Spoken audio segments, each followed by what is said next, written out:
बेकारी केली तो गावात बरं का तो एकली बरोबर आहे हा, ए, या वरती केली हात- तो हात घाल बेकारी बोलतो. बोलतो ना, बोलू त्याला बोलावं लागेल त्याला. एकलीन तो बेकारी केली अख्खा गाव जिल्हा मागाय जिल्हा एवढं सगळं जिल्हा मागाय. सानंतर कोण येणार तुझा हो का आम्ही मतदान करतो काय तुम्हाला करू भेटावं का काय काय? करू अजिबात काय करू नको बस.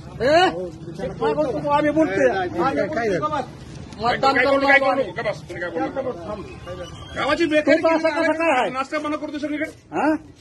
500-400 लोकांना उचलायला 5 मिनिटं लागतील का काम धंदा बंद करायला हे करायला मग आमच्या मामाला एवढं चालतं म्हणजे. जायत ना कोणाचा मार खायचं तुला सांगतो तुला. तुझा जा आता तिकडं. जातो जा मांडव काय करतोय काय करतोय पत्रिका काय करताय का तुम्ही नाटक मामाच्या मोहर जिल्हा हलावलाय मामाने मी आज बोलतो बाकी जेवण पण तुला किंमत गावात देऊ देतो नाही मामा समोर सांगतो तुला कुणाला सांगायला सांग काय गप म्हणजे हा काय गप म्हणजे काय माझ्या मामाचं हिरमट करतो काय तू माझ्या मामाचं हिरमट करतो